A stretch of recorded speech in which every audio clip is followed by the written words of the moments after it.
안녕하세요. 변호석입니다. 오늘은 성과연봉제의 오해와 진실이라는 제목인데요. 성과연봉제라는 단어 자체에 대해서 여러 가지 좀 오해하시고 이거에 대해서 오히려 더 혼란이 있는 게 있어서 그 부분 한번 정리해 보도록 하겠습니다. 먼저 화면을 보시면 성과연봉제에 대한 정의부터 한번 내려봤거든요. 사실 성과연봉제에 대한 명확한 정의가 내려져 있는 법률적인 건 없습니다. 저희가 지금 일반적으로 쓰고 있는 용어고요. 그 전에 먼저 연봉제라는 단어, 이 연봉제는 저희가 시급제, 1급제, 주급제, 월급제, 연봉제, 이 말은 뭐냐면요, 그냥 1년 단위로 임금액을 결정을 하면 그 자체는 그냥 연봉제라는 의미예요. 저희가 한 달 단위로 임금을 결정을 하면 월급제고, 1년 단위면 연봉제고, 그리고 1단위로 1급제로 주면 1급제가 되는 거거든요. 임금의 지급 결정 주기에 따라서 저희가 연봉제라고 해서 연간 임금액을 결정하는 걸 연봉제로 할 뿐인 거고요. 다만 연간 임금액을 결정을 하더라도 노동법에서 매월 1회 이상 임금을 지급하라고 되어 있기 때문에 연간 단위 임금을 결정한 걸 저희가 매월 지급할 뿐인 거다라는 게 연봉제의 의미고요.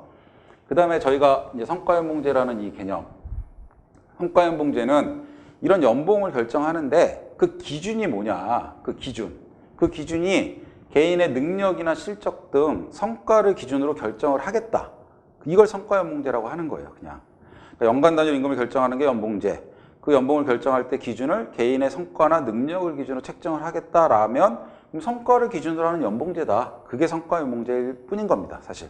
이게 개념적인 정의고요. 그 다음에 이런 일반적인 성과연봉제의 임금 체계를 간단히만 소개를 시켜드리면 정답이라는 게 없고요. 정해진 바가 없어요. 근데 가장 일반적인 형태인데 저희가 호봉제라는 개념에서 연봉제로 전환하겠다라고 많이 얘기를 하는데 이 연봉제를 기본적으로 성과연봉제라고 많이 생각을 하고 계시는 거고요, 현재는. 그럼 호봉제일 때는 월 단위 기본급이 정해져 있고 어떤 월정 수당, 법정 수당, 직책 수당, 직급 수당, 정기 상여, 특별 상여 이런 여러 가지 임금 항목이 있었던 건데 이런 임금 체계를 이제 연봉제로 전환을 하겠다라고 하면 일반적으로 연봉이라고 해서 기본 연봉이 있고 성과 연봉이 있고 기본 연봉은 누적식으로 쓰고 성과 연봉은 비누적식으로 하고 이게 가장 일반적인 연봉 체계고 하지만 연봉제 하에서도 연장, 야간, 휴일 근로수당, 연차 수당 등 법정 수당은 별도로 책정이 돼야 되는 거고요. 그 다음에 회사마다 인센티브를 줄 수 있으면 주는 거고요. 그래서 이게 일반적인 호봉제와 연봉제의 전환 체계거든요. 근데 연봉제로 가면 임금의 구성 항목은 무조건 단순화해야 될까? 이것도 사실은 아닙니다. 일반적으로 저희가 임금 체계가 과거의 호봉제일 때 복잡했던 이유는 통상임금이나 평균임금 이런 법정 수당을 계산을 할 때 그 임금의 성격에 따라 여러 가지가 있었기 때문에 사실은 다양한 임금 체계가 있었고 구성 항목이 또 각 구성 항목별로 어떤 의미를 부여하기 위해서 다양한 게 있었는데 이제 굳이 그런 게 필요가 없더라. 평균임금, 통상임금 거의 이제 같아졌고 웬만한 거 다 통상임금이고 그리고 임금이 어차피 근로의 대가인데 그 구성 항목을 일일이 구분을 해봐야 별 의미가 없더라. 이제는 단순화하는 게 추세다. 그러니까 연봉제로 가면서 임금 체계는 단순화하자라는 것 뿐이지 연봉제로 가면 임금 체계가 단순화해야 된다? 그런 것도 아닙니다. 연봉제 하에서도 어떤 직책에 대한 의미를 부여하기 위해서 직책수당, 그 다음에 어떤 자격증을 가진 사람한테는 그 수당 별도로 주겠다 그러면 자격수당 다 별도로 존재할 수 있는 거고요. 일반적으로 연봉제로 가면 임금이 좀 단순화해진다라는 것 뿐입니다. 그럼 이제부터는 이런 성과연봉제에 대해서 일반적으로 접근을 할 때 이래야 되나? 라고 오해를 하시거나 제가 질문을 받았던 내용을 한 번만 정리를 해보겠습니다. 첫 번째, 연봉제를 시행하면 연장, 야간, 휴일 근로수당을 별도로 지급하지 않아도 된다라는 오해입니다. 오해고요. 앞에서도 말씀드렸지만 연봉제는 임금의 결정을 1년 단위로 하는 것 뿐인 거고 근로기준법에 따른 통상임금 등 법정수당은 다 별도로 지급이 되어야 됩니다. 근데 여기서 오해하시면 안 되는 게 그럼 연봉제 가면 포괄임금을 쓰면 안 되느냐? 그건 아니고요. 호봉제든 연봉제든 포괄임금이라는 그 근본적으로 포괄임금을 지킨다면 호봉제든 연봉제든 포괄임금을 쓰는 건 별개의 문제입니다. 가능합니다. 연봉제에서도. 하지만 포괄임금을 명확하게 구분해 놓지 않고 내 연봉 3,000원 안에는 모든 법정수당이 다 포함되어 있다. 이거는 호봉제든 연봉제든 지금 인정이 안 되는 거죠. 명확하게 구분이 돼 있어야만 포괄임금 자체가 인정이 되는 거기 때문에 그건 논외로 하고 연봉 안에 그대로 다 포함되어 있다. 연봉제인데 무슨 별도로 연장수당이 있냐? 이런 건 틀린 말이다 라는 거고요. 두 번째, 연봉제를 하면 계약직이다. 연봉을 1년 단위로 계약하니까 그분의 신분도 그 근로자의 신분도 계약직이다. 이것도 오해입니다.